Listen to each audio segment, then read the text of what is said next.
গল্পনির ওয়াইটি presents আজকের গল্প তারানাথ তান্ত্রিকের সেই অভিশপ্ত চিঠি। কার্তিক মাস, দুর্গাপুজো, লক্ষ্মী পুজো সব শেষ হয়ে গেছে। তবুও আকাশে বাতাসে সর্বত্র একটা পুজো পুজো আমেজ থেকেই গেছে। এই রকম সময় সত্যি বলতে কি কাজকর্ম করতে বিশেষ ইচ্ছে করে না, কিন্তু কাজ করব না বললেই তো আর হলো না।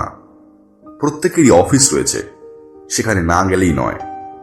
তবুও মাঝে মধ্যে খুব ইচ্ছে করে জ্যোতিষবিদ্যা বিনোদ তারানাথ চক্রবর্তীর বাড়ি যাই, সেখানে কিছু গল্প শুনি। তাতে আর কিছু হোক বা না হোক মনটা বেশ ভালো হয়ে যায়। একদিন রাস্তায় কিশোরীর সঙ্গে দেখা হতে সেই কথাই বলছিলাম, দেখলাম তারও একই মনোভাব। ঠিক হলো সামনে রবিবারে আমরা দুজনে বিকালবেলায় মঠ লেনে তারানাথের বাড়ি যাব। আসলে কিশোরী তারানাথকে যতই মুখে বলুক যে সে তার গল্প বলাগুলোকে একেবারে সত্যি বলে মনে করে না, কিন্তু মাঝে মাঝে খেয়াল করে দেখেছি তারানাথের বলা কিছু গল্প কিশোরকে সত্যি ভাবায়। তবে এই কথা স্বীকার করতেই হবে যে তারানাথের বলা গল্পগুলো সত্যি হোক কিংবা গাঁজাখড়ি, সেগুলো শুনতে কিন্তু বেশ ভালোই লাগে। যাই হোক, কথা মতো রবিবার বিকেলে আমি মঠ লেনে পৌঁছে যখন দেখলাম কিশোরী এখনো উপস্থিত হয়নি, তখন ভাবলাম মোড়ের মাথার দোকান থেকে কিছু বেগুনি কিনলে মন্দ হয় না।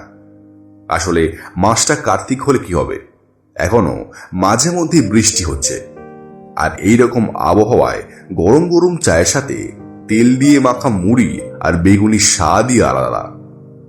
দোকান থেকে সবেমাত্র বেগুনি কিনে টাকা দিয়েছি, এমন সময় পিছন দিক থেকে একটা গলা শুনতে পেলাম। কি কিনছো আজ, সিঙ্গারা না কচুরি? এই গলার স্বরের মালিক যে কিশোরী তার বুঝতে বাকি রইল না। টাকাটা মিটিয়ে পিছনে ফিরে বললাম, ও দুটোর মধ্যে কোনোটাই নয়, আজকে আমি অন্য জিনিস কিনেছি। কিশোরী এতটুকু না চিন্তা করে বলল, তাহলে আর কি, তাহলে নিশ্চয়ই বেগুনি কিনেছো। কিশোরী এত সহজে আমি কি কিনেছি সেটা অনুমান করে ফেলায় আমি বেশ অবাকই হলাম। বললাম, কি ব্যাপার বলো তো কিশোরী, এত সহজে ধরে ফেললে আমি কি কিনেছি? তারানাথের হাওয়া গায়ে লেগে তুমিও কি আজকাল জ্যোতিষ চর্চা শুরু করলে নাকি? আমার বলা কথায় কিশোরী হেসে ফেলল, বলল, আরে না না, কি যে সব তুমি বলো। এই সামান্য কথাটুকু অনুমান করার জন্য জ্যোতিষ চর্চা শেখার কোনো দরকার নেই। তোমাকে যে চেনে সেই বলে দেবে তুমি যখন এই দোকান থেকে কচুরি বা সিঙ্গারা কোনোটাই কেনোনি, তখন নিশ্চয়ই বেগুনি কিনেছো। আর এখন যেরকম বৃষ্টি হচ্ছে, তাতে মুড়ি দিয়ে বেগুনি যে জমে যাবে তাতে কোনো সন্দেহ নেই। শুধু তুমি কেন, আজকে তোমার বদলে আমায় যদি এই দোকান থেকে কেউ কিছু কিনতে বলতো, বা আমি নিজে যদি কিনতাম, তাহলে আমিও বেগুনি কিনতাম। তারানাথের বাড়িতে পৌঁছে দেখি সে একটা কাগজ বার করে চোখের কাছে তুলে ধরে সেখান থেকে কিছু একটা পড়ার চেষ্টা করছে। কাগজটা দেখেই বোঝা যাচ্ছে সেটা অনেক পুরনো, হলদে হয়ে আসা একটা কাগজ। পাশে চারি বসে আছে। আমি বেশ অবাকই হলাম। প্রথমত, অত পুরনো একটা কাগজ থেকে তারানাথ এখন কি পড়তে পারে সেটা বুঝতে পারলাম না। আর দ্বিতীয়ত, চা জল খাবার দিতে আসা ছাড়া চারি সাধারণত ঘরে আসে না বললেই চলে, বা আমিও অন্তত তাকে দেখিনি। কিশোরীর মুখের দিকে তাকিয়ে বুঝতে পারলাম আমার মতো সেও যথেষ্ট অবাক হয়েছে। আমাদের দুজনকে ঘরে ঢুকতে দেখে চারি উঠে দাঁড়ালো, বলল, তোমরা একটু বসো, আমি এক্ষুনি চা করে নিয়ে আসছি।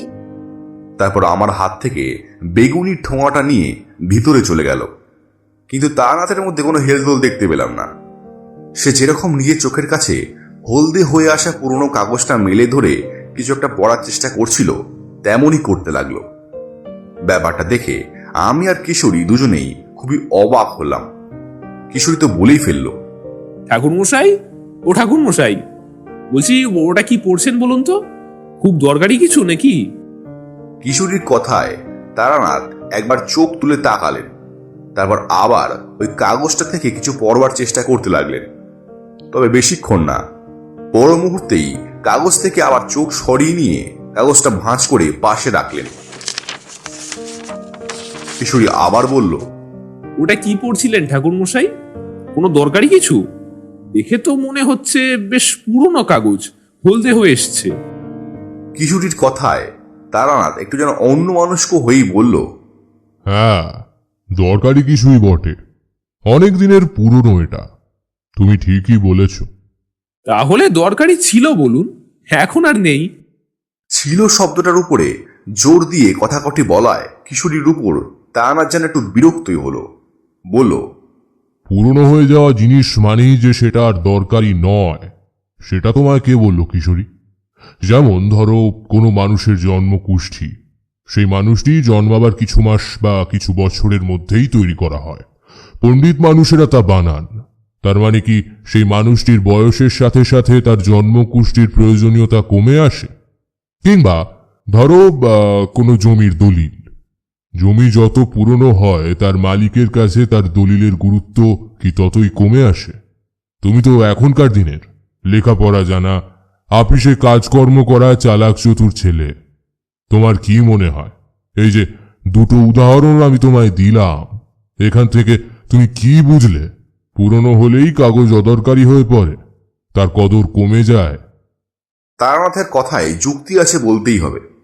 কিশোরী একটু আমতা আমতা করে বলার চেষ্টা করলো, না মানে ঠাকুরমশাই, আমি ঠিক ওইভাবে বলতে চাইনি। ওই কাগজটা তো আর জমির দলিল নিশ্চয়ই নয় না। তবে হ্যাঁ, জন্মকুষ্ঠি হতে পারে, সেক্ষেত্রে এটা নিশ্চয়ই কোনো দরকারি কাগজই হবে। কিশোরীর কথায় তারানাথ বলল, না, এটা কোনো মানুষের জন্মকুষ্ঠি নয়, তবে বেশ দরকারি একটা কাগজ। তারানাথের কাছে জন্মকুষ্ঠি ছাড়া অন্য কি দরকারি কাগজ থাকতে পারে তা আমি বুঝতে পারলাম না। তারানাথকে আমি যতটুকু চিনি তাতে আমি জানি যে জ্যোতিষবিদ্যা এবং তন্ত্রচর্চায় পারদর্শী হলেও বিষয় আশয়ে তার কোনোদিনও খুব একটা ছিল না। সুতরাং তার কাছে কোনো বাড়ি বা জমির দলিল থাকাটা খুব একটা স্বাভাবিক বিষয় নয়। তাছাড়া এই কাগজটি এতটাই পাতলা যে মনে হয় না এটি কোনো বিষয় আশয়ের সংক্রান্ত দলিল হতে পারে। তাহলে কি কোনো পুরনো চিঠি?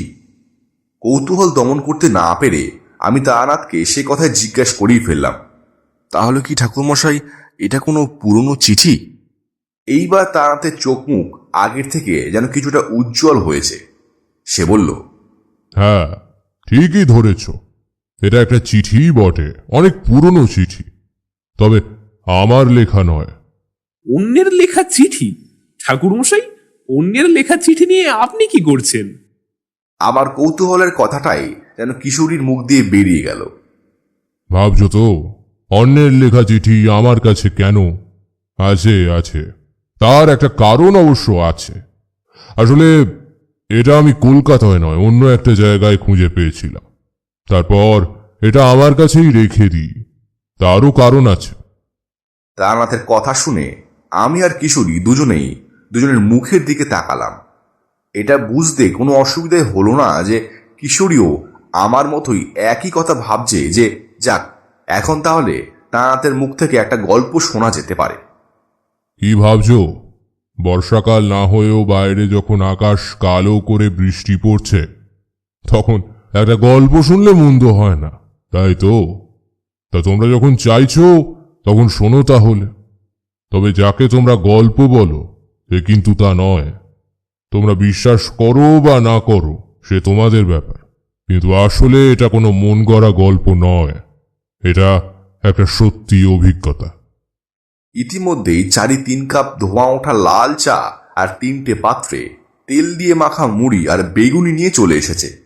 তাকে দেখে তারানাথ বলল, যা তোমা, এই কাগজটা ভেতরে নিয়ে গিয়ে রাখ, তবে সাবধান, কাগজটা খুলে দেখিস না। আমি পরে বলে দেবো এটা নিয়ে কি করতে হবে। বাধ্য মেয়ের মতো চারি কাগজটা হাতে নিতে যাবে এমন সময় কিশোরী বলে উঠল, আচ্ছা, তার আগে একবার কিন্তু আমাদের ওটা দেখতে দিতে হবে ঠাকুরমশাই। ওটা কিসের চিঠি? কি লেখা আছে ওতে? কিন্তু তারানাথ কিশোরীর কথায় কোনো রকমের গুরুত্ব না দিয়েই বলল, কাগজটা ভেতরে নিয়ে যা, কিন্তু সাবধান, ওটা খুলে পড়ার চেষ্টা করিস না, তাহলে বিপদ হবে। চারি চিঠিটা নিয়ে ভিতরে চলে যেতেই কিশোরী কেমন যেন একটা নিষ্ফল আক্রোশে বলল, চারি না হয় ছোট মেয়ে, ওর বয়স কম, তাই জন্য আপনি ওকে পড়তে দিলেন না, সে না হয় ঠিক আছে, কিন্তু আমাদেরকে তো একবার চিঠিটা পড়তে দিলেই পারতেন। কি এমন এত দরকারি চিঠি, সেটা না হয় একবার আমরা পড়েই দেখতাম। তাছাড়া একটা সামান্য চিঠি পড়ে দেখলে আর কি বা বিপদ হতে পারে? কিশোরী এমন উচ্চ গ্রামে উত্তেজিত হয়ে কথাগুলো বলল যে আমারই কেমন যেন অস্বস্তি হলো। বললাম, কিশোরী, ঠাকুরমশাই যখন চাইছেন না তখন নিশ্চয়ই তার কোনো কারণ আছে। ঠাকুরমশাই, আপনি কিছু মনে করবেন না, জানেনই তো ও এরকমই। আপনি বরং গল্পটা মানে আপনার অভিজ্ঞতার কথাটা আমাদের বলুন। তারানাথ বলতে শুরু করলো। আমি যখনকার কথা বলছি তখন আজ থেকে ধরো প্রায় 40 বছর আগের কথা। তখন আমার বয়স অনেক কম আর শরীরে শক্তিও অনেক বেশি। সে সময় মাইলের পর মাইল হাঁটতে পারতুম। এমনও হয়েছে দিনের পর দিন অজানা পথে হেঁটেই চলেছি, কখনো কোনো অসুবিধা হয়নি। সেসব দিনকালই ছিল আলাদা। এখন সেসব পুরনো দিনের কথা মনে পড়লে সত্যি বলতে কি কষ্টই হয়। তা সে যাই হোক, এরকমই একবার অনির্দিষ্টের পথে হাঁটতে হাঁটতে একটা গ্রামে এসে পৌঁছলাম। একটা নাম না জানা ছোট নদীর তীরে একটা ছোট গ্রাম। আমি হাঁটা পথেই গ্রামে ঘুরে বেড়াতে লাগলাম। দেখে বুঝতে পারলাম এই গ্রামের অধিকাংশ মানুষেরই জীবিকা কৃষি। যেদিকে তাকাই সেদিকেই শস্য ভরা মাঠ চোখে পড়ল। অনেক ধান জমি দেখতে পেলাম। ধান তখনও পাকেনি। সবুজ গাছের ওপর দিয়ে বাতাস বয়ে চলেছে, ঠিক যেন ঢেউ খেলে যাচ্ছে। আমার দেখতে খুব ভালো লাগছিল। নিচে সবুজ ধান খেয়ে তার ওপরে নীল আকাশ, সব মিলিয়ে খুব ভালো লাগছিল আমার। মনে হচ্ছিল যেন পৃথিবীর বাইরে সত্যিকারের স্বর্গে পৌঁছে গেছি। কিন্তু হায়, কে জানতো এত সুন্দর প্রকৃতির মাঝেও এখানকার মানুষের জন্য কি দুঃস্বপ্ন অপেক্ষা করে আছে। তবে সেসব তো পরের কথা। গ্রামের মধ্যে ঘুরতে ঘুরতেই আমি সেখানকার মন্দিরে এসে পৌঁছলাম। সেখানে দেখি কয়েকজন সাধু বসে আছে। আমিও সেদিকে এগিয়ে গেলাম। আমাকে আসতে দেখে একজন সাধু বললেন, কি বেটা, সাধু সঙ্গ করার খুব ইচ্ছে তাই না? হবে হবে, সব হবে। তবে তার আগে তোকে এই গ্রামেই যে কিছু কাজ করতে হবে। আমার তখন সত্যি সাধু সঙ্গ করতে খুব ইচ্ছে করত। বললাম, আগে সাধু সঙ্গ করার বড়ই ইচ্ছা, সত্যি বলছি। আপনাদের সঙ্গ যদি পেতে পারি তবে মনের ইচ্ছা খানিক পূর্ণ হয়। আমাদের সঙ্গ তুই পাবি, তবে তাতে তোর মনের ইচ্ছে পূর্ণ হবে না। এই গ্রামে তোর কিছু কাজ আছে। আমি অবাক হয়ে বললাম, এই গ্রাম আমার অচেনা। এখানে আমি আগে কখনো আসিনি। এখানকার কোনো মানুষকেও চিনি না। তাহলে কিভাবে এখানে আমার কোনো কাজ থাকতে পারে বাবা? তাছাড়া আপনারা যখন এখানে আছেন তখন আপনারাও তো সেই কাজ করতে পারেন। না রে বেটা, আমরা সে কাজ করতে পারবো না। সকলের দ্বারা সকল কাজ হয় না। জগতে প্রত্যেক মানুষের জন্য নির্দিষ্ট কিছু কাজ আছে, যার কাজ তাকেই করতে হয়। অন্য মানুষ তা করতে পারে না রে। সবই তার পূর্ব নির্দিষ্ট করা। নতুন এসেছিস, থাক দুদিন সাধু সঙ্গ কর। তোর মনের স্বাদ কিছুটা মিটুক না হয়, তারপর তোর কাজ তোকেই করতে হবে। কিন্তু কি কাজ বাবা? সে তুই সময় এলে নিজে থেকেই জানতে পারবি। সবকিছুরই নির্দিষ্ট সময় আছে। সময়ের আগে সবকিছু জেনে ফেলতে নেই রে বেটা। সাধুর কথায় তখন আমি খুব অবাক, কিন্তু এখন বুঝি অল্প কথায় কত দামি কথাই না তিনি সেদিন বলে দিয়েছিলেন। আমি তাদের সাথে সেই মন্দিরেই থাকতে লাগলাম। সেখানে থাকা বা খাওয়ার কোনো অসুবিধা ছিল না। মন্দিরের ভেতরেই কতগুলো কুটির মতো ছিল। সাধু সন্ন্যাসীদের জন্য ভালোই ব্যবস্থা। জানতে পারলাম এখানে সাধু সন্ন্যাসীদের যাতায়াত লেগেই থাকে। তাদের জন্যই এই মন্দিরের ভেতর এই কুটিরগুলি গ্রামবাসীরা বানিয়ে দিয়েছে। এখানে খাওয়ারও কোনো অসুবিধা নেই। মন্দিরেই দুবেলা ভোগ হয়। সেই ভোগই কুটিরে অবস্থানরত সাধু সন্ন্যাসীদের দেওয়া হয়। মন্দিরে সাধু সঙ্গ করে সেদিনটা ভালোই কেটে গেল। তার পরের দিন সকালবেলাটাও ভালোই কাটল। কিন্তু দুপুর হতে না হতেই একজন গ্রামবাসী মন্দিরে এসে কুটিরের বাইরে কান্না জুড়ে দিল। সে যে ঠিক কি বলতে লাগলো তা ভালোভাবে বোঝা গেল না। তার কান্না শুনে কুটিরের ভেতর থেকে কয়েকজন সাধু বেরিয়ে এলেন। তাদের দেখে লোকটা একজনের পা জড়িয়ে কাঁদতে লাগলো। সে যা বলল তা থেকে শুধু এটুকু বোঝা গেল যে কোনো একজন মেয়ে বা বউ গ্রামের খেতে কাজ করতে গিয়ে নিখোঁজ হয়েছে কাল রাতে। সারাদিন বাড়ি না ফেরায় আজ সকালে তাকে খুঁজতে যাওয়া হয়, কিন্তু তাকে তো খুঁজে পাওয়া যায়ই না। উপরন্তু আজ সকাল থেকে গ্রামের আরো একজনকে খুঁজে পাওয়া যাচ্ছে না। দুপুরবেলা জানা যায় গ্রামের আরো দুজন খেতে কাজ করতে গিয়েই আর ফিরে আসেনি।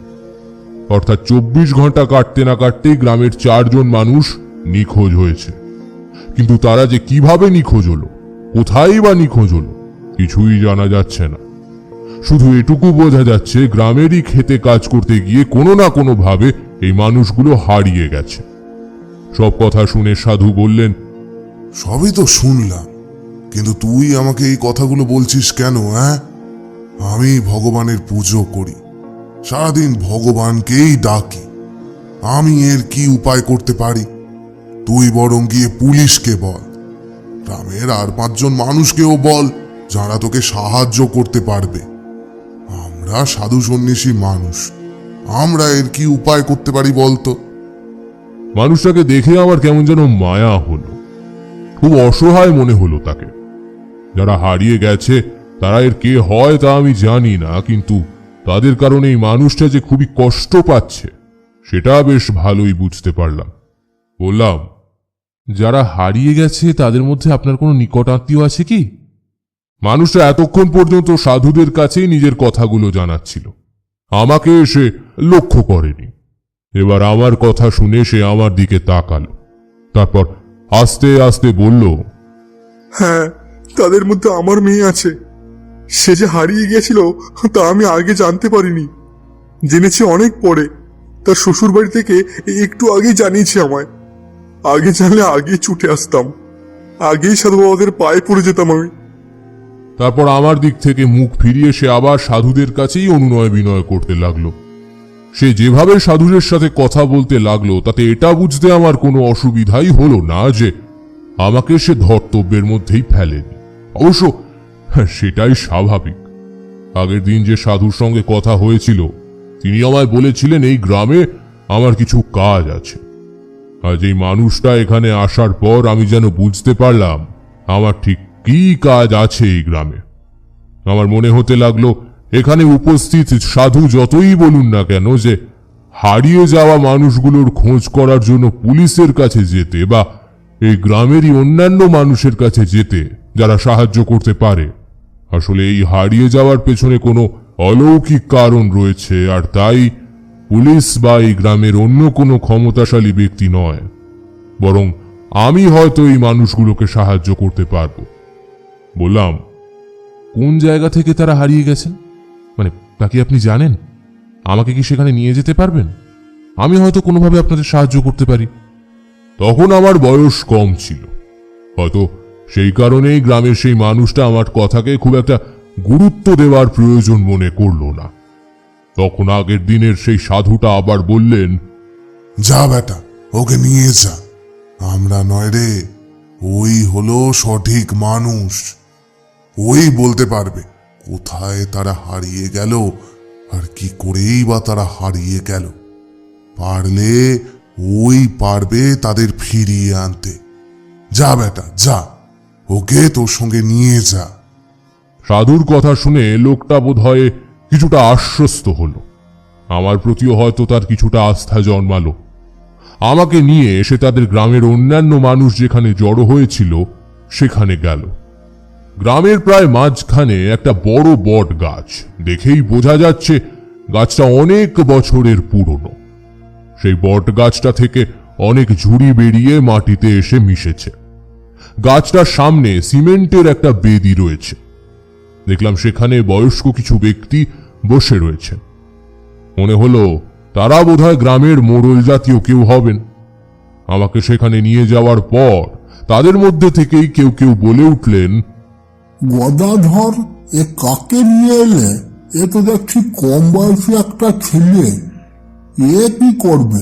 এ কি জানে? একে তো কখনো দেখিনি। কে? গ্রামে তো নতুন বলেই মনে হচ্ছে। তোমাকে যে বললাম মন্দিরে যাও, সেখানে সাধুদের সব কথা খুলে বলো, তাদেরকে সঙ্গে করে নিয়ে এসো, এ তুমি কাকে ধরে নিয়ে আসলে? প্রশ্নের উত্তরে প্রথমটায় আমাকে যে ব্যক্তিটি এখানে নিয়ে এসেছিল, অর্থাৎ গদাধর, সে কোনো কথা বলতে পারল না।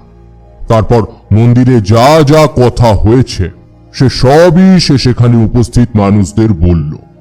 সে জানালো সাধুদের সঙ্গে কথা বলার পরে সাধুরাই ওকে বলেছেন আমাকে এখানে নিয়ে আসতে। ওরাই ওকে বলেছেন পারলে নাকি আমি পারব। গদাধরের কথা শুনে গ্রামের মোড়ল জাতীয় সেই ব্যক্তিরা নিজেদের মধ্যে কিছুক্ষণ আলোচনা করলেন। তারপর তাদের মধ্যে থেকেই আগের জন আমাকে বললেন, তা তুমি কে? তুমি কি জানো কাল রাত থেকে গ্রামে কি কি ঘটেছে? তুমি কি এর আগে কোথাও কোনো অলৌকিক ঘটনার সম্মুখীন হয়েছ? আমি সংক্ষেপে আমার পরিচয় দিলাম ওদের। তবুও ওরা ঠিক আমাকে বিশ্বাস করতে পারছিলেন না। ওদিকে এখানে এই বটগাছের তলায় আসার পর মধুসুন্দরী দেবীর কৃপায় আমি বেশ কিছু কথা জানতে পেরেছি।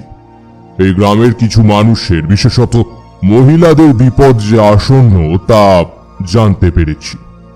একটা পুরনো বিস্তৃত প্রায় চিঠির কথাও জানতে পেরেছি। আমার বুঝতে কোনো অসুবিধা হয়নি যে আজ রাতের মধ্যেই যদি কিছু একটা করা না হয়, তাহলে এই গ্রামের মানুষদের জন্য আরো বড় বিপদ এবং দুঃসংবাদ অপেক্ষা করে রয়েছে। তখনই ঠিক করে নিলুম আমাকে যেমন করেই হোক এই গ্রামের মানুষদের সাহায্য করতেই হবে। কিন্তু তার জন্য আগে এই মোড়লদের আস্থা অর্জন করতে হবে আমাকে। তাহলে এরা আমাকে কোনো কিছুই করতে দেবে না, কোনোভাবেই সাহায্য করবে না। আর গ্রামের মানুষদেরই সাহায্য যদি না পাই, তাহলে আমি গ্রামকে এই আসন্ন বিপদ থেকে বাঁচাবো কি করে? তাই এখানকার মানুষদের আস্থা অর্জন করার জন্য আমাকে কিছু কথা বলতেই হলো। আপনাদের এই গ্রামের সব থেকে পুরনো যে মন্দির আছে, সেই মন্দিরে অনেক পুরনো একটা চিঠি লোকানো আছে। সেই চিঠির অনুসন্ধান সকলে জানে না, কিন্তু আমার বিশ্বাস আপনারা যারা এখানে উপস্থিত আছেন তাদের মধ্যে কেউ না কেউ তো অবশ্যই সেই চিঠির ব্যাপারে অবগত আছেন। যারা সেই চিঠি পড়েছেন তারা নিশ্চয়ই বলতে পারবেন সেখানে ঠিক কি লেখা ছিল। আমার মনে হয় সেই চিঠি থেকেই হয়তো জানা যেতে পারে এই গ্রামের ওই মহিলারা কি করে হারিয়ে গেলেন। আমার কথা শুনে গ্রামের বয়স্ক মানুষেরা পরস্পরের প্রতি তাকাতে লাগলেন। তারা যেন বিশ্বাসই করতে পারছিলেন না যে তাদের গ্রামের এত গোপন একটি সংবাদ আমি জানতে পেরে যাব। তখন তাদের মধ্যে থেকেই সেই লোকটি গদাধরকে জিজ্ঞাসা করলেন, গদাধর, তুমি কি একে আমাদের গ্রামের সেই গুপ্ত চিঠির কথা কিছু বলেছ? আমার কথায় খুবই অবাক হয়ে গদাধর এতক্ষণ একবার আমার মুখের দিকে আর একবার বটগাছের তলার বেদিতে বসা মানুষগুলোর মুখের দিকে তাকাচ্ছিল। এখন সেই বয়স্ক ব্যক্তির প্রশ্নের উত্তরে সে বলল, আমি তো নিজেই জানতাম না এরকম কোনো চিঠির অস্তিত্বের কথা। আমি তো ভাবছিলাম উনি সব বানিয়ে বলছেন। এখন আপনার কথা শুনে বুঝতে পারছি বানিয়ে নয়, এইরকম চিঠি সত্যি আমাদের গ্রামে কোথাও আছে। আমি নিজেই যে চিঠির কথা জানি না তার কথা আমি অন্য মানুষকে কেমন করে বলবো? গদাধরের কথা শুনে সেই বয়স্ক ব্যক্তি বললেন, তোমার বাবা তো এই গ্রামের একজন জ্ঞানী মানুষ ছিলেন। তার মুখে তুমি কি কখনোই সেই চিঠির কথা শোনোনি? আমরা ভেবেছিলাম তিনি হয়তো মারা যাওয়ার আগে তোমাকে সবই বলে গিয়েছেন। ঠিক আছে, তুমি যখন বলছো জানো না, আর অন্য কেউ যখন একে সেই চিঠির কথা বলেনি, তখন আমরা না হয় ধরেই নিলাম এই মানুষটির সত্যিই কোনো অলৌকিক ক্ষমতা আছে। ঠিক আছে, আজকে তাহলে একে সুযোগ দিয়েই দেখা যাক। বলা তো যায় না, আমরা আরো বড় কোনো ক্ষতির হাত থেকে হয়তো রক্ষা পেয়ে যাব। তারপর তারা নিজেদের মধ্যে কিছু আলোচনা করে আমার উদ্দেশ্যে বললেন, তুমি এসো তারানাথ, আমাদের সঙ্গে এসো, আমরা সেই চিঠি তোমাকে দেখাবো।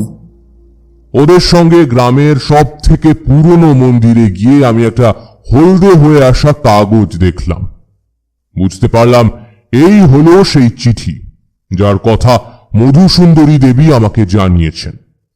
চিঠিটি সাধারণ চিঠির মতো নয়, যে চিঠিতে লেখা অক্ষর কোনো মানুষের বা কোনো প্রাণীর ক্ষতি করতে পারে তা কখনো কোনো সাধারণ চিঠি হতে পারে না। আর 5টা সাধারণ চিঠি যেভাবে রাখা হয়, এই চিঠিটি সঙ্গত কারণেই সেইভাবে রাখা ছিল না। আর 5টা সাধারণ চিঠি যেভাবে পড়া হয়, এই চিঠিটা সেভাবে পড়াও যায় না। এই চিঠিতে যা লেখা আছে তা সাধারণ মানুষের একটা নির্দিষ্ট সময়ের আগে জানারও কথা নয়। যাই হোক, একটা নির্দিষ্ট পদ্ধতি মেনে মহাকালকে মনে মনে স্মরণ করে আমি চিঠিটা পড়ে দেখলাম।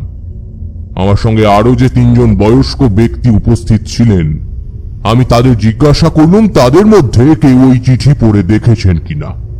তারা সকলেই আমাকে জানালেন যে হ্যাঁ, তারা ওই চিঠিটা পড়ে দেখেছেন। তারা বিপদের কথাটাও জানতেন, কিন্তু বুঝতে পারেননি হঠাৎ করে কালকেই এই গ্রামে সেই বিপদ এসে উপস্থিত হবে। তারা এও বললেন বিপদের কথা জানলেও বিপদের স্বরূপ তারা আগে থেকে আঁচ করতে পারেননি। চিঠি দেখার আগে পর্যন্ত আমিও যে খুব বেশি কিছু বুঝতে পেরেছিলাম এমনটা নয়, তবে সেটা দেখার পর একটা কথাই আমার বারবার মনে হতে লাগলো, যে ক্ষেতে 4 জন মানুষ নিখোঁজ হয়েছেন, সেই ক্ষেতে যতক্ষণ না পর্যন্ত আমি যেতে পারছি ততক্ষণ পর্যন্ত বিশেষ কিছু আমি বুঝতে পারবো না। সেই মতো সেই ক্ষেতের দিকে আমরা চললাম। আমরা 4 জন, সেই 3 জন বয়স্ক মানুষ আর আমি। সেখানে যাওয়ার আগে বারবার সকলকে বলে দিলুম আমরা যতক্ষণ পর্যন্ত সেখান থেকে ফিরে না আসছি ততক্ষণ পর্যন্ত যেন কোনো মহিলা তাদের নিজেদের ঘরের বাইরে বের না হন। তখন কি আর জানতুম, বিপদ হওয়ার জন্য মহিলাদের ঘরের বাইরে বেরোতে হবে না, বিপদ স্বয়ং তাদের ঘরের মধ্যে এসে ঢুকে গেছে। সেই ক্ষেতে পৌঁছানোর একটু আগে আমি আমার নিজের আর ওই বয়স্ক 3 জন মানুষের গাত্রবন্ধন করতে ভুললাম না। একটু এগোতেই বুঝতে পারলাম এই ক্ষেতে বা এর চারপাশে কোথাও কোনো অশুভ আত্মার উপস্থিতি প্রকট হয়ে উঠেছে। সুন্দর ধান ক্ষেতের মধ্যে দিয়ে আমরা চলেছি। হঠাৎ একটা জায়গায় দেখলাম কোনো শস্য ফলেনি। চারপাশে এমন সুন্দর শস্যপূর্ণ ক্ষেতের মাঝে এই জায়গাটা বড়ই বিস্মদৃশ্য লাগলো আমার চোখে। অশুভ শক্তির উপস্থিতি আরো বেশি করে অনুভব করতে পারলাম। আমার সঙ্গে উপস্থিত মানুষদের জিজ্ঞাসা করতে তারা বললেন তারা নিজেরা অনেক দিন হলো এই ক্ষেতের ভেতরে আসেন না, বয়সজনিত কারণেই আসেন না, তবে এই জায়গাটিতে যে কোনো শস্য ফলেনি এমন কথা তারা কিছুদিনের মধ্যে শোনেননি। হতে পারে যারা এখানে আসে তাদের এদিকটায় লক্ষ্য পড়েনি, অথবা এমনটাও হতে পারে যে তারা এই কথাটা তাদেরকে জানানোর প্রয়োজন মনে করেনি। তাদের থেকে কোনো সদুত্তর না পেয়ে আমি নিজেই জায়গাটা পরীক্ষা করতে লাগলাম। ঠিক এই জায়গায় মাটি খুঁড়লে কোনো মৃতদেহ বা কোনো দেহাবশেষ পাওয়া যেতে পারে। সে কথা ওদের জানাতে ওরা প্রথমটায় রাজি না হলেও পরে ওরা আমার কথায় রাজি হয়ে গেলেন। চারপাশে একটু খোঁজাখুঁজি করলাম। আমার এমন ভরসা ছিল না যে হারিয়ে যাওয়া 4 জন মানুষকে আমি এখানে খুঁজে পাব। আমার আগেই গ্রামের অন্য মানুষেরা এখানে এসে অনেক খোঁজ করে গিয়েছেন। তারা যখন পাননি তখন আমি যে খুঁজে পাব এমন ভরসা আমার ছিল না। তবুও অল্প সময়ের মধ্যে যতটুকু খোঁজা যায় বুঝলাম। বলাই বাহুল্য, সেখানে হারিয়ে যাওয়া মেয়ে বা বউদের মধ্যে কাউকেই আমরা খুঁজে পেলাম না। এরপর আবার আমরা 4 জনেই গ্রামে ফিরে এলাম। ফেরার পথে দেখি গদাধর আর আরো বেশ কয়েকজন মানুষ উত্তেজিত হয়ে এদিকেই আসছে। আমার প্রশ্নের উত্তরে তারা যা বলল তা প্রথমে শুনে ভালো মনে হলেও একটু পরেই বুঝতে পারলাম আসল খবর ভালো কিছু নয়। যারা হারিয়ে গিয়েছিল বলে আমরা মনে করেছিলাম তারা আসলে হারিয়ে যায়নি। তারা সকলে নদীর পাড়ে গিয়েছিল জল তুলতে। আমাদের খোঁজায় কোনো ফাঁক থেকে গেছিল, তাই আমরা তাদের খুঁজে পাইনি। আর তাছাড়া তারা যে ক্ষেত থেকে নদীর পাড়ে যেতে পারে এমনটা আগে ভাবিনি, তাই ওদিকটা ভালো করে খুঁজেও দেখা হয়নি। এখন যখন তারা সকলেই ফিরে এসেছে তখন আর চিন্তা নেই। পুরো চিঠি বা ওসব কিছুই নয়, সবকিছুই ঠিকঠাক আছে, কোনো বিপদ হয়নি। আমরা শুধু শুধুই ভেবে মরছিলাম, সব ঠিকঠাক আছে। গদাধরের কথায় আমার সঙ্গী 3 জন বয়স্ক মানুষ খুশি হলেও আমার খুবই দুশ্চিন্তা হতে লাগলো। বারবার মনে হতে লাগলো কোথাও কোনো একটা গন্ডগোল আছে, না হলে মধুসুন্দরী দেবী তো আমাকে শুধু শুধু বিপদের আশঙ্কার কথা জানাবেন না, শুধু শুধু এই খেতে আসার ইঙ্গিতও আমাকে দেবেন না। তাছাড়া শস্য ক্ষেতের মাঝে অমন ফাঁকা জায়গাই বা থাকবে কেন? আমি গদাধরকে জিজ্ঞাসা করলাম, এই ধান ক্ষেতের মাঝে হঠাৎ কিছুটা জায়গা দেখলাম কোনো শস্য ফলেনি, এমনটা কেন বলতে পারো? আমার কথায় গদাধর কেমন অবাক চোখে আমার দিকে তাকিয়ে বলল, সে আবার কেমন কথা? এমন তো শুনিনি, দেখিও নি। কই, কেউ দেখেছে বলেও তো শুনিনি। আপনি ভুল দেখেননি তো? এবার গদাধরের কথার উত্তর দিলেন আমার সঙ্গী একজন বয়স্ক লোক। তিনি জানালেন, আমি যা বলছি তা সম্পূর্ণ সত্য। আমরা 4 জনেই একই জিনিস দেখেছি। এই ধান ক্ষেতের মধ্যে সত্যিই এমন একটা জায়গা আছে যেখানে কোনো ধান গাছ নেই, কোনো আগাছাও নেই, জায়গাটা সম্পূর্ণ ফাঁকা। চলুন তো দেখি কোথায় সেই জায়গাটা। গদাধর তার সঙ্গে আসা গ্রামের মানুষগুলোকে সঙ্গে নিয়ে আমরা আবার যে পথে এসেছিলাম সেই পথে ফিরে যেতে লাগলাম। কিন্তু ওই নির্দিষ্ট জায়গায় এসে আবার আমাদের অবাক হওয়ার পালা। কোথায় কি? পুরো জায়গাতেই তো শুধু ধান গাছ আর ধান গাছ। আমরা এই কিছুক্ষণ আগেই যেরকম দেখে গেছিলাম, কয়েক মিনিটের মধ্যেই তা যেন সম্পূর্ণ পরিবর্তিত হয়ে গেছে। দেখেছেন তো? আমি বলেছিলাম আপনারা ভুল দেখেছেন। এখন দেখলেন তো সত্যি তাই। চলুন চলুন, এখানে আর দেখার কিচ্ছু নেই, চলুন ফিরে যাওয়া যাক। গদাধরের কথা শেষ হতে না হতেই তার সঙ্গে আসা গ্রামেরই আরেকজন মানুষ বলে উঠল, না রে গদা, আমার মনে হয় কিছু একটা গন্ডগোল আছে। তোর মনে নেই আমার বউ ফিরে এসে কি বলল ক্ষেতের মাঝে নাকি একটা জায়গা কেমন ফাঁকা হয়ে গেছে, এই ধান আছে তো এই নেই। আমি ভাবলাম এখন ধান গাছগুলো আছে, আবার কিছুদিন পরে ধান গাছ কেটে নিলে ওই জায়গাটা ফাঁকা হয়ে যাবে। বউ বোধহয় সেই কথাই বলছে, কিন্তু এখন ব্যাপারটা তো কেমন অন্যরকম লাগছে। গদাধর কিছু একটা বলতে যাচ্ছিল, কিন্তু এই সময় একটা অদ্ভুত ঘটনা ঘটল। মনে হলো আমরা যেখানে দাঁড়িয়ে আছি সেখানকার মাটিটা কেমন যেন কেঁপে উঠল। মনে হলো কেউ যেন একটা অদ্ভুত সুর করে কিছু একটা বলছে, বলা ভালো কারোর নাম ধরে ডাকছে। আমার মনে পড়ে গেল এখানে আমরা যতজন উপস্থিত আছি তাদের মধ্যে শুধুমাত্র 4 জনের গাত্রবন্ধন করা হয়েছে, বাকিরা সম্পূর্ণ অসুরক্ষিত। এই সময় বাতাসের মধ্যে সেই অশুভ গন্ধটা আবার পেলাম। আস্তে আস্তে বাতাস ভারী হয়ে উঠছে। সেই ভারী বাতাস চারপাশ থেকে আমাদের সকলকে বেঁধে ফেলতে চাইছে। এই অনুভূতি যে আমার একার হলো তা নয়। আমি এখানে উপস্থিত সকলের মুখের দিকে তাকিয়ে একটা ভয়ের চিহ্ন দেখতে পেলাম। বুঝলাম আমি একা নই, এরাও আমারই মতো শঙ্কিত। সেই 3 জন বয়স্ক মানুষের মধ্যে সেই পুরনো জন বলল, তোমরা শুনতে পাচ্ছ? একটা নাম ধরে কেউ যেন ডাকছে। কাকে ডাকছে সেটা কি তোমরা কেউ বুঝতে পারছো? আমাদের মধ্যে কারোর নাম ধরে কি সে ডাকছে? আমরা সকলেই কান পেতে ভালো করে শুনতে লাগলাম, কিন্তু আমাদের নাম ধরে কেউ ডাকছে বলে মনে হলো না। আস্তে আস্তে একটা পুরুষ কণ্ঠের আওয়াজকে আমরা শুনতে পেলাম। কে যেন খুব ধীরে ধীরে সত্যি কারোর নাম ধরে ডাকছে। মানুষ তার ভালোবাসার মানুষকে যেমন করে ডাকে যেন ঠিক তেমনই ডাক। ধীর স্বরে, কোমল স্বরে একজন পুরুষ কাউকে ডাকছে। প্রথমটায় সে কি বলছে তা আমরা ভালো করে বুঝতে পারলাম না। তারপর আস্তে আস্তে সেই ডাক জোর হতে লাগলো। তখন বুঝতে পারলাম সেই স্বর কি বলছে। আসলে সে এক নারীর নাম ধরে ডাকছে, একটাই নাম বারবার ভেসে আসছে।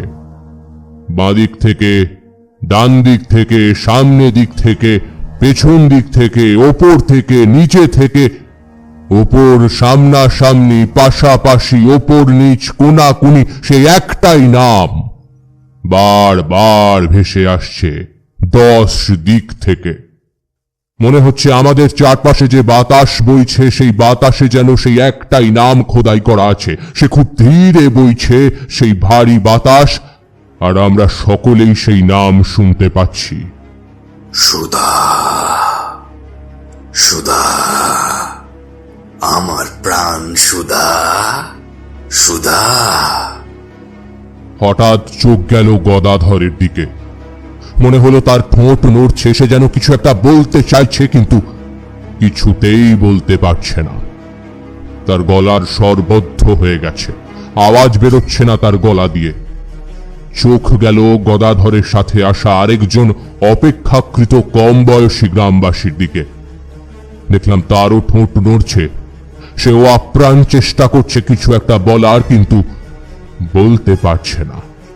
তার চোখ দুটো ঠেলে বেরিয়ে আসতে চাইছে, তার মুখ বিকৃত হয়ে যাচ্ছে, তার ঠোঁটের পাশ দিয়ে সাদা ফেনার মতো গ্যাজলা বেরোচ্ছে। গদাধরের সাথে আসা আরো দুজন গ্রামবাসী বুকে হাত চাপা দিয়ে আস্তে আস্তে সেখানেই বসে পড়ছে।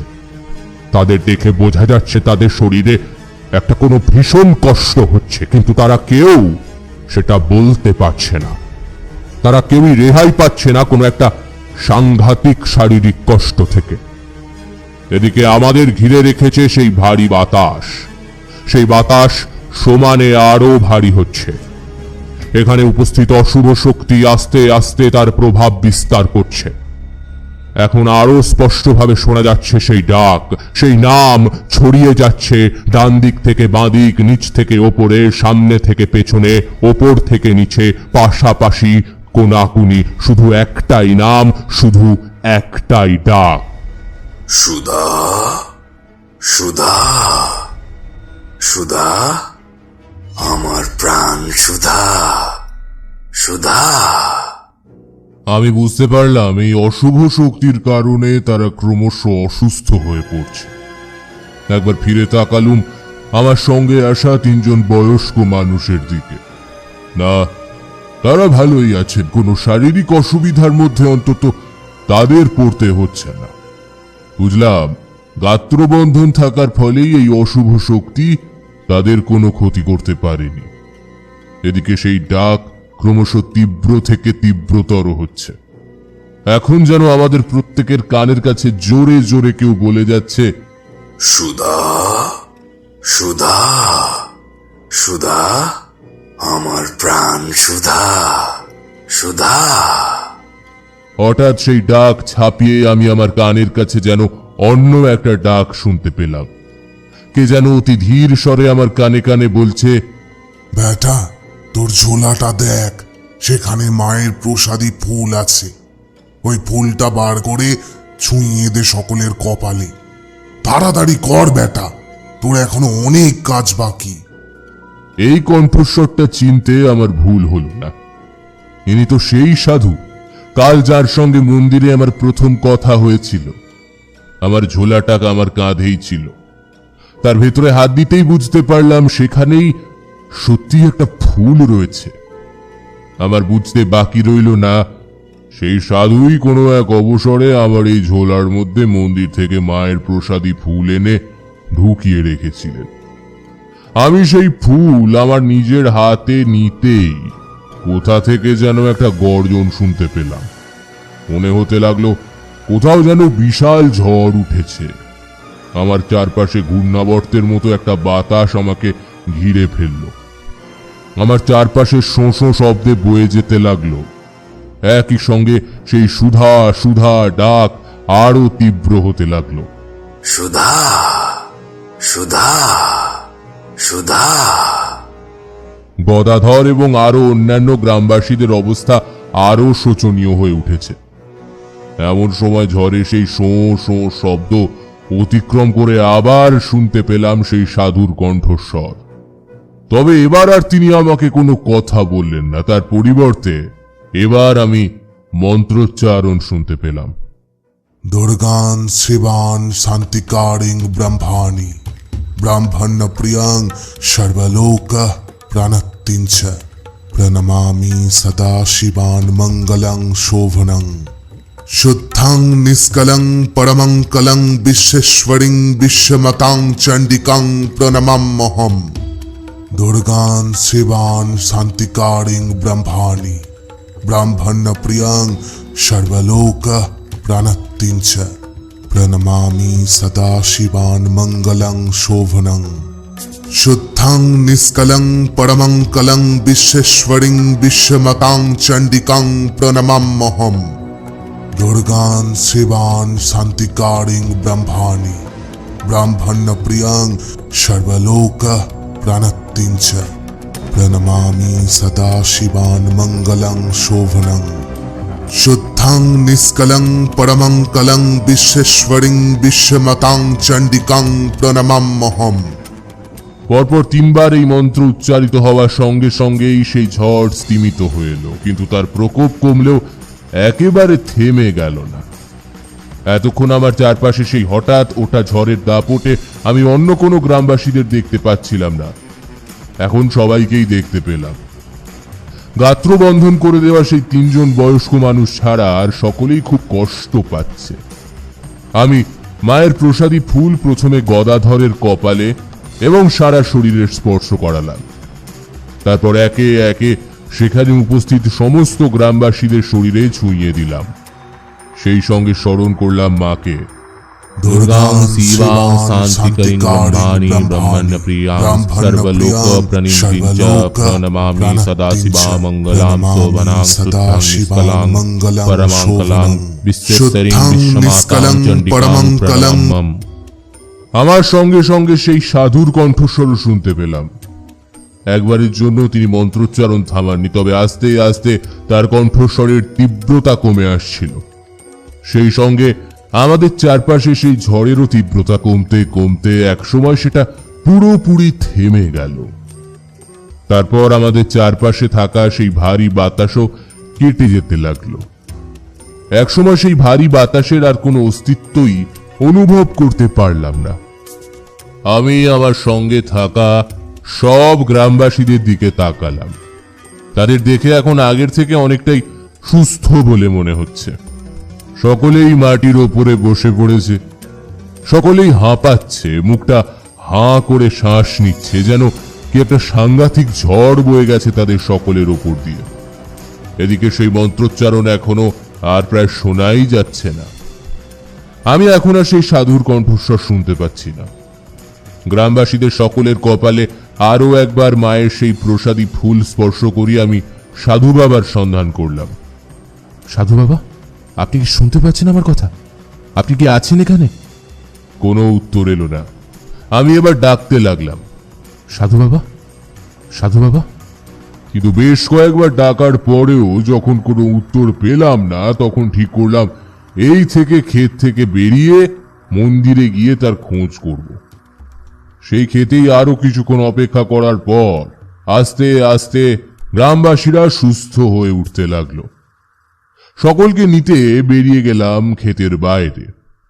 আমরা গ্রামের রাস্তা ধরলাম, কিন্তু তখনও জানি না গ্রামে আমাদের জন্য ঠিক কি অপেক্ষা করে আছে। ক্ষেত থেকে বেরিয়ে আসার পর গ্রামের রাস্তায় উঠে প্রথম কথা বললাম আমি। তার আগে ওই দুঃস্বপ্নের মতো ঘটনা ঘটার পর থেকে এতক্ষণ পর্যন্ত কেউ কোনো কথা বলেনি। আমি আমার সঙ্গে থাকা মানুষদের জিজ্ঞাসা করলাম, এই গ্রামে সুধা বলে কি কেউ আছে এখন? এতক্ষণ সকলেই ধীর পায়ে হাঁটছিল। আমার প্রশ্ন শুনে সকলেরই চলা আরো ধীর হয়ে গেল। সকলেই ফিরে তাকালো গদাধর এবং আরো একটি কম বয়সী ছেলের দিকে। ওই 3 জন বয়স্ক মানুষের মধ্যে থেকে একজন বলে উঠলেন, হ্যাঁ আছে, গদাধরের মেয়ের নামই সুধা, আর এই যে দেখছে ছেলেটি, এর নাম নিতাই। সুধা আর নিতাইয়ের বিয়ে হয়েছে মাত্র কয়েক মাস আগে। তারপর তিনি একটু ইতস্তত করে আবার বলতে লাগলেন, তবে আজ থেকে 50 বছর আগে এই গ্রামে আরো একজন ছিল, যার নামও ছিল সুধা।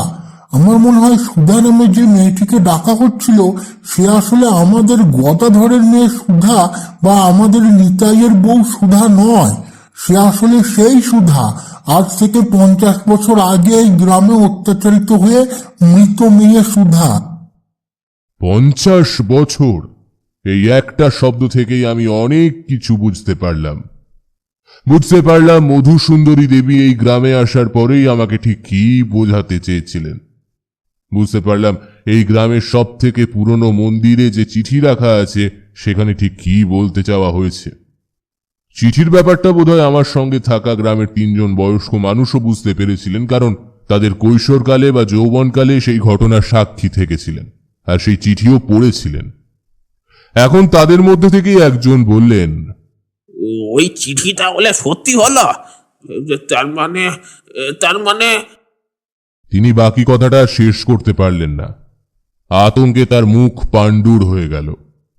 চিঠিতে কি লেখা আছে আমি পুরোটাই পড়েছিলাম। বললাম, সেই ঘটনা ঘটার আগেই আমাদের সকলকে গ্রামে ফিরে যেতে হবে, দেখা করতে হবে সুধার সাথে আর আরো 3 জন হারিয়ে যাওয়া মেয়েদের সাথে। গদাধর আর নিতাই প্রায় একসঙ্গে বলল, আমার সুধার কি কোনো বিপদ আসতে চলেছে? তবে কি আমার বউয়ের কোনো বিপদ হবে? আমি তাদের আশ্বস্ত করে বললাম, যাতে সেই বিপদ না হয় সেই জন্যই আমাদের তাড়াতাড়ি গ্রামে ফিরে যেতে হবে। আমার কাছে মায়ের প্রসাদী ফুল আছে, সেই ফুল একবার যদি তাদের স্পর্শ করানো যায় তাহলে সব বিপদ কেটে যাবে। তাদের আশ্বস্ত করার জন্য কথাগুলো বললাম বটে, কিন্তু আমি নিজেই আশ্বস্ত হতে পারছিলাম না। গদাধরের বাড়ির কাছাকাছি আসতে একটা নারী কণ্ঠের চিৎকার শুনতে পেলাম। সুধা, দরজা খোলো, বাইরে বেরিয়ে এসো। তোমরা 4 জন কি করছো ঘরের ভেতর? সুধা, দরজা খোলো। এই রকম কথা কানে আসতে লাগলো। খুব সম্ভবত গদাধরের বাড়ির কোনো প্রতিবেশী মহিলা হবেন উনি। গদাধর আর নিতাই তাড়াতাড়ি ছুটে গেল সেই দিকে। বুঝলাম চিঠিতে লেখা কথাগুলো সত্যি হতে চলেছে। সেই ভয়ঙ্কর ঘটনার হাত থেকে যদি এই গ্রামের মানুষদের বাঁচাতে হয় তাহলে আমাকে এখনই কিছু একটা করতে হবে। আমি তাড়াতাড়ি গদাধরের বাড়ির দিকে ছুটে গেলাম। তার আগে যে 3 জন বয়স্ক মানুষ আমার সঙ্গে ক্ষেতের ভেতর গিয়েছিলেন তাদেরকে বলে গেলাম তারা যেন ওই জায়গা ফাঁকা করার কথা গ্রামবাসীদের বলেন। ওইখানে আমি ছাড়া আর কোনো গ্রামবাসী যেন উপস্থিত না থাকে। সেই মতো ওই বাড়ির চারপাশটা ফাঁকা হতেই আমি তাড়াতাড়ি ওই জায়গা ক্ষেত্রবন্ধন করে দিলাম। এইবার ওই বাড়ির ভেতর থেকে নারী কণ্ঠে ভয়ঙ্কর চিৎকার ভেসে আসতে লাগলো। ছেড়ে দে, ছেড়ে দে, আমাদের ছেড়ে দে, নইলে সকলে মরবি তোরা, কেউ বাঁচবি না, সবার আগে মরবে সুধা। ছেড়ে দে বলছি, এক্ষুনি ছেড়ে দে। এইরকম কথা শুনে গদাধর আর নিতাই ছুটে আসতে গেল, কিন্তু অন্যান্য গ্রামবাসীরা তাদের ধরে ফেলল। আমি মন্ত্রোচ্চারণ করতে করতে সেই সাধু বাবাকে মনে মনে স্মরণ করে প্রবেশ করলাম সেই বন্ধ ঘরের ভেতর। আমার গাত্রবন্ধন করাই ছিল, তাই ভয়ের কিছু ছিল না।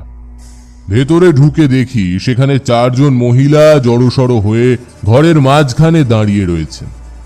তাদের মধ্যে থেকে একজন সমানে চিৎকার করছে আর তাদেরকে ছেড়ে দিতে বলছে। ছেড়ে দে, ছেড়ে দে, আমাদের ছেড়ে দে, নইলে সকলে মরবি তোরা। ছেড়ে দে বলছি, এক্ষুনি ছেড়ে দে। আমি মন্ত্রোচ্চারণ করতে করতে সর্বপ্রথম তার কপালের স্পর্শ করালাম মায়ের প্রসাদী ফুল। তার কপালে সেই প্রসাদী ফুল স্পর্শ করানোর সাথে সাথেই আবার সেই সাধু বাবার কণ্ঠে জোরে জোরে মন্ত্রোচ্চারণ শুনতে পেলাম। দুর্গান শিবান শান্তিকারিং ব্রহ্মাণি ব্রাহ্মণ প্রিয়ং সর্বলোক প্রাণত্তিঞ্চ প্রণমামি সদা শিবান মঙ্গলং শোভনং শুদ্ধং নিষ্কলং পরমং কলং বিশ্বেশ্বরিং বিশ্বমতাং চণ্ডিকাং প্রণমাম্যহম। আমি আরো একবার তার কপালে স্পর্শ করালাম মায়ের ফুল। সঙ্গে সঙ্গে একটা প্রবল আর্তনাদ করে তার সারা শরীরে ঝাঁকুনি শুরু হল। তারপর একে একে আরো 3 জনের কপালে আমি প্রসাদী ফুল স্পর্শ করালাম। এইবার একটা তীব্র হাহাকারের শব্দ শোনা গেল। সেই শব্দ ধীরে ধীরে স্তিমিত হতে হতে এক সময় মিলিয়ে গেল, আর ঘরের মধ্যে সেই 4 জন মানুষ সংজ্ঞা হারিয়ে লুটিয়ে পড়ল মেঝের ওপরে। আমি বুঝতে পারলাম সেই মুহূর্তে আর কোনো বিপদের আশঙ্কা নেই। বেরিয়ে এলাম ঘরের ভেতর থেকে। বাইরে এসে গদাধরকে আর নিতাইকে বললাম তারা এবং অন্যান্য গ্রামবাসীরা এবার যেন ঘরের ভেতর প্রবেশ করতে পারে। এখন আগামী কিছু বছরের জন্য তাদের গ্রাম আবার নিরাপদ। এই ঘটনা যাতে ভবিষ্যতে আর না ঘটে, যাতে সেই চিঠিতে লেখা কথাগুলো আর কিছুতেই সত্যি না হয়ে উঠতে পারে, সেজন্য আমি আবার ওই পুরনো মন্দিরে গিয়ে চিঠিটা আমার সঙ্গে করে নিয়ে এলাম। আর ওই গ্রামের ওই 3 জন বয়স্ক মানুষকে বললাম তারা যেন ওই চিঠির কথা আর গোপন না রেখে গ্রামবাসীদের সকলকে জানিয়ে দেন। যদি তারা ওই চিঠিতে লেখা কথাগুলো অবিশ্বাস না করে আগেই গ্রামবাসীদের জানিয়ে দিতেন, তাহলে হয়তো আজকের দিন সুধা বা গ্রামের আরো 3 জন মহিলাকে দেখতে হতো না। গদাধর, নিতাই এবং গ্রামের অন্যান্য সব মানুষকে এই রকম বিপদের মধ্যে পড়তে হতো না। আমার কথা মেনে নিয়ে ওই 3 জন বয়স্ক মানুষ গ্রামের অন্যান্য মোড়ল স্থানীয় বয়স্ক মানুষদের বললেন যাতে তারা সকলে গ্রামের সকলকে চিঠিতে লেখা কথাগুলো জানিয়ে দেন। এরপর গ্রামের মানুষদের সব কথা জানানো হলে আমিও সেই চিঠি হাতে নিয়ে ফিরে এলাম গ্রামের সেই মন্দিরে, যেখানে আজ সকাল পর্যন্ত আমি ছিলাম, যেখানে আমি ওই সাধুদের দেখা পেয়েছিলাম। কিন্তু সেই মন্দিরে গিয়ে আমি আর সেই সাধুদের সাক্ষাৎ পাইনি। তখন সেই গ্রামে আর না থেকে সেই চিঠিটা সঙ্গে নিয়ে আমি অন্যত্র চলে যাই। তোমাদের নিশ্চয়ই জানতে ইচ্ছে করছে সেই চিঠিতে কি লেখা ছিল। সেই চিঠিতে তখন থেকে 50 বছর আগে ঘটে যাওয়া একটা ভয়ঙ্কর অত্যাচারের বর্ণনা লেখা ছিল, আর ছিল তার পরবর্তীতে দেওয়া একটা অভিশাপ।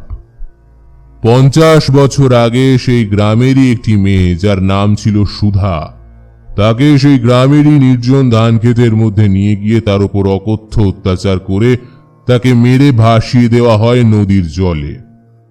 যখন এই ঘটনা ঘটে তখন তার স্বামী সেখানে ছিল না। সে কিছুদিনের জন্য কোনো কাজে গ্রামের বাইরে গিয়েছিল, কিন্তু সে ফিরে এসে যখন তার ঘরে তার স্ত্রীকে দেখতে পেল না, তখন সে গ্রামের মানুষদের জিজ্ঞাসা করে প্রকৃত সত্য জানতে পারে। আগে থেকেই তার সাথে একজন তান্ত্রিকের চেনাশোনা ছিল। এই ঘটনা জানতে পেরে রাগে দুঃখে সে তখন প্রতিকারের জন্য সেই তান্ত্রিকের কাছে যায়। তারপর কিছু তন্ত্রক্রিয়ার মাধ্যমে একটি চিঠিতে সমস্ত ঘটনা লিখে একটা অভিশাপ লিখে যায়। তারপর সেই নদীতে ঝাঁপ দিয়ে আত্মহত্যা করে। স্বামী স্ত্রী দুজনেরই অপমৃত্যু হওয়ায় তাদের কারোরই আত্মার মুক্তি হয় না। মৃত্যুর আগে তন্ত্রক্রিয়ার মাধ্যমে লেখা সেই চিঠিতে বলা ছিল, সেদিন থেকে 100 বছরের মধ্যে সুধা নামের অন্য কোনো মেয়েকে যদি ওই জায়গায় নিয়ে তারপর সরাসরি নদীতে যায়, তাহলে তার স্ত্রীর সুধার আত্মা সেই মেয়ের ওপর ভর করবে। সেই ভর হওয়া মেয়ে তখন সেই গ্রামেরই আরো কিছু মানুষকে তার দলে নিয়ে আসার চেষ্টা করবে। তারপর সুধার স্বামীর অতৃপ্ত আত্মা জাগ্রত হবে। জেগে ওঠা এই 2টি অতৃপ্ত আত্মা এরপর সারা গ্রামের সব মানুষকে একে একে নিজেদের আয়ত্তে নিয়ে আসবে, আর সেই ক্রিয়ায় সাহায্য করবে সেই চিঠির লেখাগুলো। সেই চিঠি যেখানে থাকবে তার কাছাকাছি স্থানে এই অভিশাপ কার্যকরী হবে। 90 বছরের আগে সেই চিঠিকে কোনোভাবেই নষ্ট করা যাবে না। 50 বছর আগে সুধার স্বামীর আত্মহত্যার পর তখনকার পুরোহিত সেই চিঠিটা নষ্ট না করে গ্রামের সব থেকে পুরনো মন্দিরের ভেতর একটা বিশেষ জায়গায় রেখে দেয়। গ্রামের মানুষ বা পুরোহিত সেই অভিশাপের কথা বিশ্বাস করেছিল কিনা জানা নেই, তবে পুরোপুরি অবিশ্বাসও হয়তো করতে পারেনি। তাই তারপর থেকে অনেক দিন পর্যন্ত সেই গ্রামে কোনো মেয়ে জন্মালে তার নাম সুধা রাখা হতো না। কিন্তু তারপর আস্তে আস্তে সেই ঘটনার কথা, সেই চিঠির কথা, তার অভিশাপের কথা সকলে ভুলে যায়। গদাধর যখন জন্মায় ততদিনে এই ঘটনা অতীত, তাই সেই ঘটনার কথা সে জানতো না। শুধু সে নয়, নতুন প্রজন্মের কোনো ছেলে মেয়েই তাদের গ্রামের সেই কথা জানতো না, তাদের জানানো হয়নি। তাই না জেনেই গদাধর তার মেয়ের নাম রাখে সুধা। আর ভাগ্যের পরিহাসে কাল সন্ধ্যার পর ধান ক্ষেতের কাজ সেরে সুধা সরাসরি নদীতে যায়। তখনই সে 50 বছর আগে দেওয়া সেই অভিশাপের কপলে পড়ে। তার সারা শরীরে ভর করে মৃত সুধার অতৃপ্ত আত্মা। নদী থেকে ফিরে সেই কারণেই সে আর তার বাবার ঘরে অথবা তার স্বামীর ঘরে যায়নি। পরের দিন সকালে সে আবার ধান খেতে যায়। সেখানে তার সংস্পর্শে আসা মহিলাদের ওপর সেই অতৃপ্ত আত্মা নিজের প্রভাব বিস্তার করে। তারপর কিছুক্ষণের জন্য তারা সকলেই নিরুদ্দেশ হয়। গ্রামের লোক ভাবে তারা হয়তো হারিয়ে গেছে, কিন্তু আসলে তা ঘটেনি। সুযোগ বুঝে তারা চারজনেই ফিরে আসে গ্রামে। তারা অপেক্ষা করতে থাকে কতক্ষণে 50 বছর আগে মৃত সুধার স্বামীর আত্মা জাগ্রত হবে। অবশেষে সেই মুহূর্ত আসে, কিন্তু সাধু বাবার দেওয়া মায়ের প্রসাদী ফুল আর সাধু বাবার মন্ত্রোচ্চারণের কারণে তাদের সব অভিশাপ ব্যর্থ হয়। প্রথমে মৃত সুধার স্বামীর আত্মা আর তারপরে মৃত সুধার আত্মা নিষ্ক্রিয় হয়ে যায়। তাদের কোনো অভিশাপ আর ফলপ্রসূ হয় না। এতটা বলে তারানাথ থামল। কিশোরী বলল, তাহলে ওই হলুদ হয়ে যাওয়া চিঠিটাই 50 বছর আগে মারা যাওয়া সুধার স্বামীর তন্ত্রক্রিয়ার মাধ্যমে লিখে যাওয়া চিঠি। উত্তরে তারানাথ গম্ভীর হয়ে বলল, 50 নয় কিশোরী, চিঠিটা 90 বছরের পুরনো। আমি তো শুরুতেই তোমাদের বললাম যে ঘটনা তোমাদের বলতে চলেছি তা 40 বছর আগে ঘটে গেছে। কিশোরী কিছুটা অবিশ্বাস আর কিছুটা উৎসাহের সঙ্গে বলল, তাহলে যখন এত বছরের পুরনো চিঠি, তখন সেটা একবার তো দেখতেই হচ্ছে ঠাকুর মশাই। তারানাথ গম্ভীর স্বরে বলল, সে চিঠি তোমরা দেখতে পাবে না, পড়তেও পারবে না। তোমরা আসার আগেই আমি চারিকে বলেছিলাম আমি যখন তাকে সেই কাগজটা ভেতরে নিয়ে যেতে বলবো তখন যেন সেটা সে ভেতরে নিয়ে গিয়ে রান্নার কাজে লাগিয়ে দেয়। খুব সম্ভব সেই কাগজটা এতক্ষণে পুড়ে ছাই হয়ে গেছে। এরপর কিশোরী বা আমার আর কারোরই কিছু বলার ছিল না। আমরা দুজনেই তারানাথের মঠ লেনের বাড়ি থেকে বেরিয়ে চলে এলাম। আপনাদের কেমন লাগলো গল্পটা কমেন্টে জানাতে ভুলবেন না। আর যদি ভালো লেগে থাকে তাহলে গল্পনির ইউটিউবে সাবস্ক্রাইব, লাইক করবেন, সঙ্গে বন্ধুদের সাথে শেয়ার করতে ভুলবেন না যেন।